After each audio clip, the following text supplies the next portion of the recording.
예, 그럼 이번 시간에는 여러분들이 관심 많으신 2차 전지에 대해서 한번 이야기 나눠보도록 하겠습니다. 메리츠 종금증권 영업부 금융센터 도현정 차장과 함께합니다. 어서 오십시오. 안녕하십니까. 안녕하세요. 그 2차 전지 관련해서는 이것부터 좀 여쭤볼게요. 물론 뭐 잘 나가고 전문가들이 여전히 앞으로 전도 유망한 업종군으로 얘기를 합니다만 또 많이 올랐으니 네. 여기에 대한 부담감도 있는 건 사실이거든요. 네. 현 시점에서 그래도 좀 네. 밸류 부담이 있을 텐데 그래도 새롭게 들어가는 게 맞다고 보십니까? 시장 상황이 조금 불안정하잖아요. 지금 코로나 바이러스도 그렇고 그래서 최근에 많이 오른 부분도 분명히 있습니다만 조정 시에 좀 분할 매수를 하면 좋겠다라고 생각을 해서 오늘 이제 2차 전지를 가지고 왔고요. 예. 그리고 제가 이제 나올 때마다 항상 강조드리는 게 이제 투자의 키워드로 4차 혁명을 가져가자라고 네. 말씀을 드렸습니다. 그래서 그 중에 좀 중심에 있는 게 전기차이고요. 그래서 전기차와 관련된 게 이제 2차 전지잖아요. 그래서 오늘은 사실 그 테마를 더욱 확실히 좀 공고히 키워드를 가져가시라고 생각을 해서 좀 숫자들을 많이 갖고 왔어요. 그래서 예. 이 숫자들을 조금 들어보시면 이제부터구나라고 생각하실 수 있을 것 같습니다. 네. 그 네. 숫자 좀 설명해 주세요, 그러면. 네, 일단 이제 전기차 시장이 2025년까지 얼마나 성장을 할 것이냐. 네.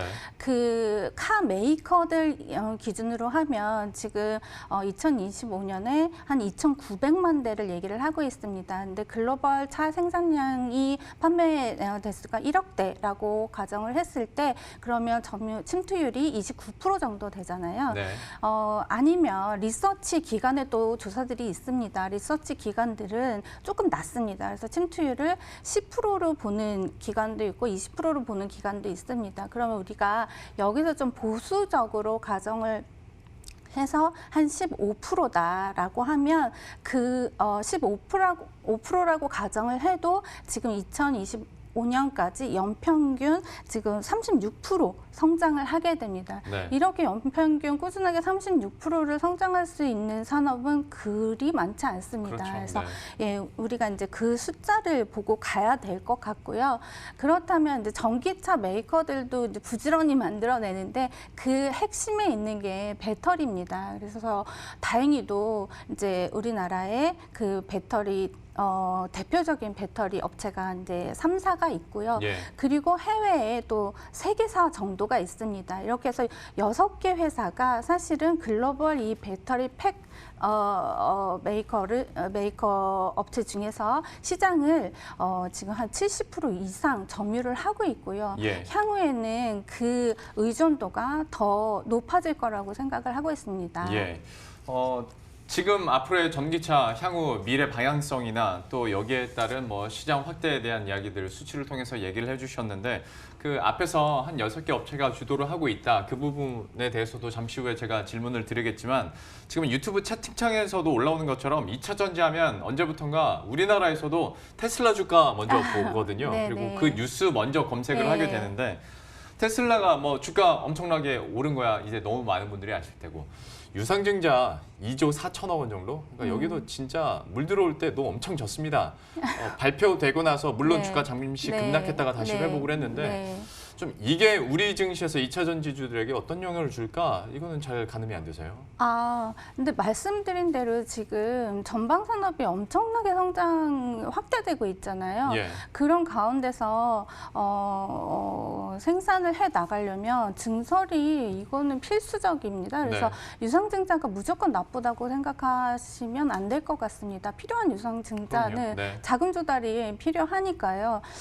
이건 좀 건강한 유상증자라고 할까 자금 조달이라고 생각을 하고 있고요.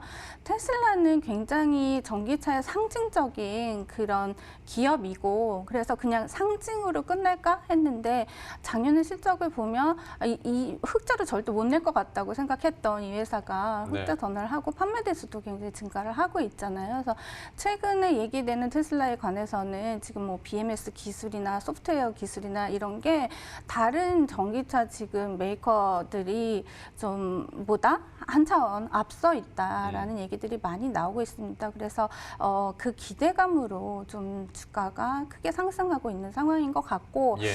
여전히 전기차의 상징 역할은 해나가지 않을까 싶습니다. 테슬라 주가 자체도 뭐 훼손된 상황이 아니기 때문에 역시 긍정적으로 좀 바라볼 수 있을 것 같은데요. 그러면 그 앞에서 얘기하셨던 그 6개사에 대해서 얘기를 해보도록 하겠습니다.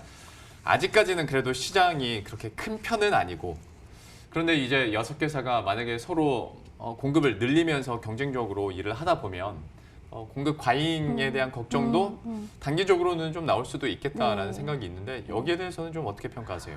그래서 작년까지 주가가 굉장히 안 좋았죠. 네. 그래서 지금 현재 수준으로 보면 수요 대비 공급이 초과돼 있는 게 90% 이상입니다. 네. 그런데 이게 2023년도 되면 한 마이너스 2% 정도, 공급이 조금 2% 정도 많은 이 수준까지 지금 공급 초과 상황이 개선될 것이라고 보고 있거든요. 예. 그래서 이게 포인트라고 보시면 될 것 같습니다. 그래서 지금 전기차에 탑재되는 배터리 용량도 커지고 그리고 수요가 증가를 하기 때문에 배터리 업체들은 사실 실질적인 수요 성장은 한 50%, 연평균 50% 정도 성장해 나갈 것으로 보고 있습니다. 예. 예, 이건 전기차 시장이 아까 확대되는 것보다 좀 더 높은 수준이죠. 예. 그리고 확실히 공급 초과인 이 상황이 개선이 되면 이제 흑자를 내고 이익도 벌어들일 수 있는 그 시점이 바로 올해부터이거든요. 네. 그래서 좀 주의 깊게 봐야 되고 좀 너무 단기적인 시점에서 보지 마시고요. 예, 이제 시작이다라고 생각을 하시고 좀 보셨으면 좋겠습니다. 2차 전지 얘기 나온 김에 이것도 약간 좀 비껴나간 질문일 수는 있겠는데 드릴 수밖에 없는 게 지난해 그러니까 우리나라 2차 전지 업체들의 주가가 좀 눌렸던 것이 공급 과잉 문제도 물론 있었고 ESS 화재에 따른 어떤 책임론 이것 때문에 계속 발목을 잡은 감이 네. 있었잖아요. 근데 그러면 올해는 좀 이런 발목 잡힘은 좀 해소가 됐다고 평가하십니까?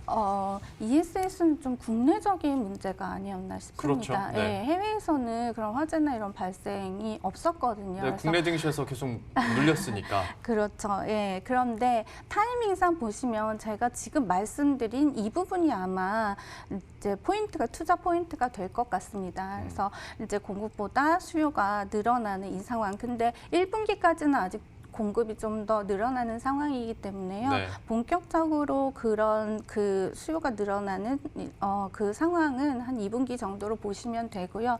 그간의 주가 조정 등이 있으면 좀 그간의 스터디를 반드시 해 놓으시고요. 예, 좀 들어가서 진입하셔도 나쁘지 않을 거라고 생각하고 있습니다. 예, 계속 발목을 잡았던 이슈에 대해서는 그렇게 크게 보지는 않는 것 같습니다. 오히려 또 공급과 수요 측면에서 그리고 시장 확대 전망 측면에서 좀 주요하게 보고 계신 것 같은데 그렇다면 이제 종목을 좀 골라봐야 될 시간입니다. 어떤 종목 관심 있게 보고 계세요? 사실은 우리 2차 전지를 투자를 한다고 하면 배터리 팩업체가 가장 좋은 것 같습니다. 말씀드렸듯이 지금 수요 성장이 50%씩 나오기 때문에요. 네. 그리고 또 하나는 그리고 과점 상태이잖아요. 네. 말씀드렸듯이 6개 업체가 그렇기 때문에 그리고 또 하나는 동박, 소재 중에서는 동박도 지금 수요가 공급을 초과한 상황이 쭉 지속되고 있습니다. 굉장히 이제 증설을 많이 함에도 불구하고 수요가 이제 늘어나고 있기 때문에요. 네. 그래서 이 동박도 사실은 6개 업체가 글로벌을 점유를 하고 있기 때문에 과점 상태이기 때문에 사실은 배터리 팩업체 그리고 소재는 동박 업체를 보시라고 말씀을 드리고 싶고요. 네. 그리고 양극재 같은 경우는 지금 에코프로 BM 등 굉장히 큰 뉴스들이 많이 나오고 있긴 한데요. 여전히 이제 원가 절감은 이슈입니다. 그리고 그렇기 때문에 사실 이익 규모는 굉장히 증대될 수 있지만 마진율의 개선은 조금 기대하기 어렵지 않나 해서 저는 오늘 좀 새로운 이 배터리 효율을 높일 수 있는 이런 업체들을 한번 소개시켜 드리려고 가지고 왔습니다. 네. 어떤 종목이에요? 네, 그래서 종목이 3개 정도 있는데 예. 일단 대주전자재료, 첨보, 나노신소재 이렇게 갖고 왔는데요. 네. 일단 제가 좀 가장 좋아 보이는 첨보부터 말씀을 드리겠습니다. 네. 예, 2차 전지는 사실 이 구성이 양극재, 음극재, 분리막, 전해질 뭐 이렇게 구성이 돼 있는데요. 첨보 같은 경우에는 2차 전지 전해질 소재를 하고 있습니다. 그래서 매출 비중이 지금 작년에 2019년에 39% 정도 전해질 소재가 였는데 지금 2021년에는 한 70%까지 성장할 것으로 예상이 되고 있습니다. 네. 엄청나게 늘어나는 거죠. 그래서 지금 이 전해질 소재가 들어감으로써 양극재를 통해서 지금 개선을 시켰던 부분을 이제 양극재 지급 물질을 니켈을 좀 하이니켈로 써가면서 이제 그 배터리의 효능을 개선을 시켜왔는데요. 그렇게 되면 수명이 조금 떨어지는데 그 부분을 보완해주는 역할을 하는 그런 첨가제입니다. 그래서 지금 2차 전지에서 쓰는 비중이 한 4%였는데 향후에는 30%까지 늘어날 것으로 예상이 되기 때문에요. 이 업체의 2차 전지 부문의 성장에 좀 주목을 해보시면 좋을 것 같습니다. 예, 첨보에 대해서 1순위로 얘기를 해주셨고 또 2개가 더 남아있으니 네. 나머지 종목들도 설명을 해주시죠. 네. 나노신소재 같은 경우에는 2차 전지 CNT라고 해서요. 이것도 지금 양극재, 음극재 다 들어갈 것으로 예상이 되고 있는데요. 역시 그 성능을 개선시키고 원가를 좀 절감시킬 수 있는 부분입니다. 그래서 예. 없던 이 부분이 한 100억 정도 올해 매출이 예상이 되면서요. 좀 이 부분의 성장이 예상이 되고 있습니다. 그래서 네. 좀 관심을 갖고 보셨으면 좋겠고 예. 또 마지막 이제 대주전자 재료 같은 경우에는 지금 실리콘 산화물이라고 해서 음극재에 이게 첨가가 되면서 그 용량이 증대되는 역할을 해주는 그런 물질을 지금 공급을 하려고 하고 있는데 예. 지금 이 얘기는 조금 나온 지 됐어요. 그런데 이제 고객사에서 좀 가동률이 떨어지고 이런 문제들이 있어서 사실 기대했던 실적이 작년에 좀 안 나온 것 같은데 앞으로는 좀 기대해 볼 수 있을 것 같습니다. 알겠습니다. 2차 전지 관련해서 첨보와 나노 신소재, 대주 전자재료 관심 있는 순으로 얘기를 해주신 것 같으니까요. 참고하시길 바라겠습니다.